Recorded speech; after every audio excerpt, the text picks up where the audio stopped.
Agnes Parejo and Ivo Barra. Thank you, Honorable Speaker. So rise to support passage of this budget policy statement for the financial year 2023, 2025, 2026, and the medium term. Honorable Speaker, this BPS comes at a time when our economy is recovering from what was in 2022 a very dilapidated economy. You remember, Honorable Speaker, members, you remember, this administration came into office in 2022 when our inflation rates were very high, the exchange rates were very high, and today, including the exchange rates, Honorable Speaker, today we are at a position where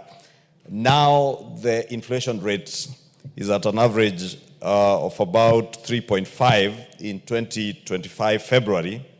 as opposed to the 9.6% that was there in 2022 October when this administration came into place. And this has not been easy to achieve, but it has been a result of a lot of concerted effort to reduce the cost of commodities, especially food items, and the massive investment that has been done in the agricultural sector has indeed paid off for our country. And today, we are not only food secure, but this food security has also ensured that our inflation rates, our exchange rate has also stabilized, and even our interest rates have begun coming down, and you've seen the rush that is there among us commercial banks to reduce on the interest rates. Honorable Speaker, you'll see that our 91-day treasury bills have declined from 15.7% in December of 2023 to the current rate of about 9.6% in February of this year. Again, our exchange rates, as I mentioned, from a high of 160, 159 about a year ago to an average now of 128 to 130 shillings. And if you look at those who buy the dollar, we'll see in the last 1 month, it has almost stabilized about 128 to 129. Honorable Speaker, this year's BPS, or budget policy statement, basically highlights the progress that we have made in the implementation of the BETA strategy, or the bottom-up economic transformation agenda that was anchored on the 4th medium-term plan of our Vision 2030.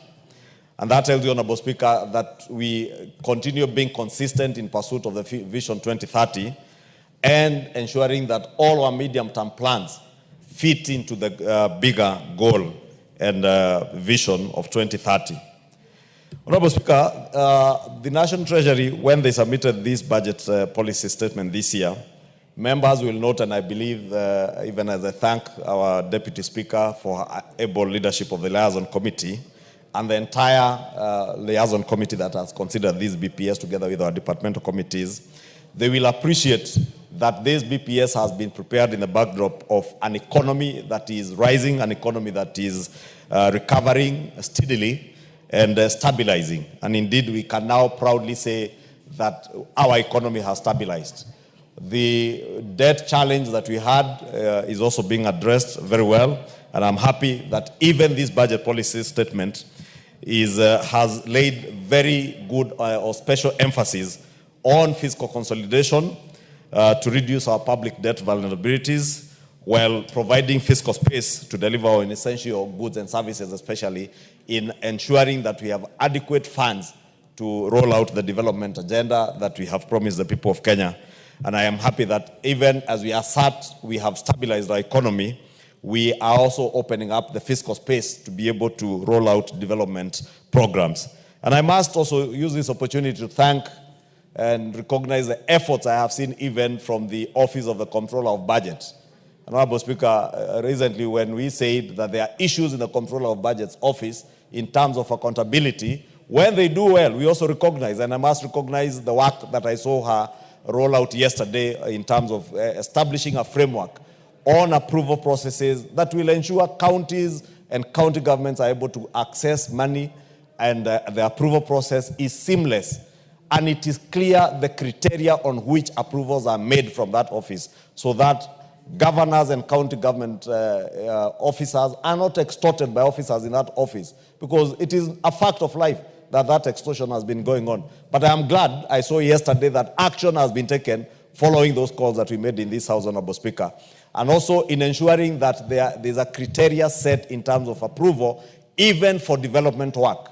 so that we do not spend all our money on recurrent expenditure, both in the county level of government and also in the national government, Honorable Speaker. And I'm sure even towards the end of this week, without anticipating debate, even as we work on the Division of Revenue Bill that will be coming for first reading, hopefully before we commence on the short recess, these are some of the issues even our county governments will look into. Honorable Speaker, as I said,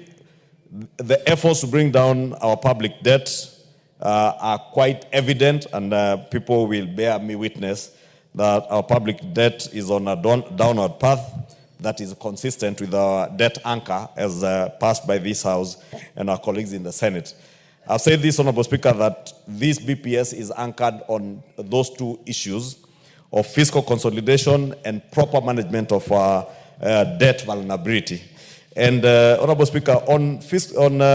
tax measures, Honorable Speaker, part of that fiscal consolidation efforts, as we reduce our public expenditure, Honorable Speaker, we also look at boosting our revenues. And I'm happy that this budget policy statement speaks to measures towards enhancing our revenues. And I'm happy that this has been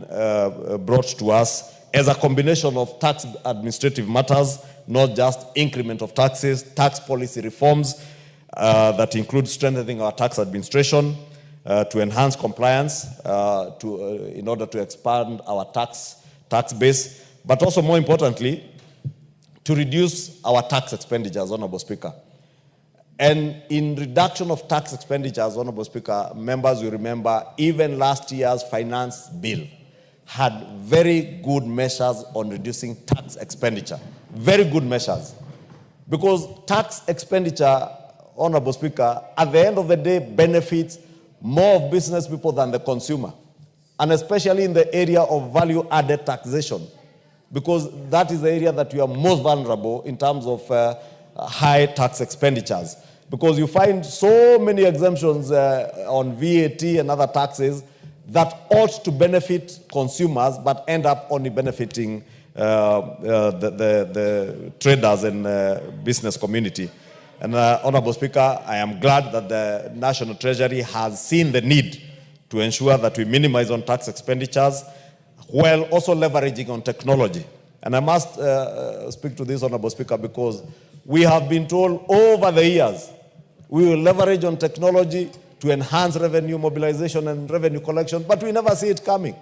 I know and I'm aware the Kenya Revenue Authority is working on a robust program to relook at their systems, right from their customs system, their income tax systems, Honorable Speaker, and I do hope that it will not just be another year of talk, and endless talk, that we will see the actualization of these measures to leverage on technology, revolutionize our tax processes, seal loopholes where revenue leaks out of the system, and generally enhance efficiency through the use of technology, both in our MDAs and also leverage on technology, even for taxpayers to make it much easier for taxpayers to settle their tax bills and their tax arrears, and also be able to communicate more effectively with the revenue officers and the revenue systems at KRA. And Honorable Speaker, I say that because there are also measures, and I spoke to it last week, because I see, again, in this budget policy statement, in terms of strengthening our expenditure control and improving efficiency and effectiveness in public spending, the National Treasury is telling us that they will also ensure that they leverage on technology, on e-procurement, to have an end-to-end e-procurement system to maximize the value for money and increase transparency in procurement. Honorable Speaker, these are very good semantics. And I reminded the National Treasury last week that none other than the President, in his State of the Nation address towards the end of last year, committed before this House that he has directed the National Treasury to ensure that e-procurement is a reality before the end of the first quarter. Let me remind CS John Buddy and PS Kipto and those who are in charge of the National Treasury. We have less than 45 days to the end of the first quarter. By the time they bring the annual estimates, we want a report on the actualization of that directive by the president on e-procurement, because we cannot talk about efficient procurement, efficient use of public resources in terms of public expenditure if we are not leveraging on technology, Honorable Speaker. And I know there is immense resistance in government on e-procurement, but it must be done because it is the right thing to do for the country. It may not be popular with our procurement officers in the public sector, Honorable Speaker. It may not be popular with many business people who rig the system to get tenders that they do not deserve or for amounts that do not give value for money. But it is the right thing to do for the country, and we must insist as a House, and that's why I have taken liberty, Honorable Speaker, to remind the National Treasury that as they bring their annual estimates later next month, they must also give us a report on the status of implementation of e-procurement. Honorable Speaker, lastly, in conclusion, let me urge the House, now that we have concluded with elections of some of the departmental committees that had the election this morning, including the Budget and Appropriations Committee, as I congratulate the Honorable Atandi and the Honorable Robert Pukose, I want to urge them and all members of the Budget and Appropriations Committee, adhere to what we said yesterday. Do your work in the best interest of the country and to ensure there is equitable share of resources across the country and across all our counties, and also to ensure that the budget ceilings as approved in this BPS process are adhered to by all MDAs.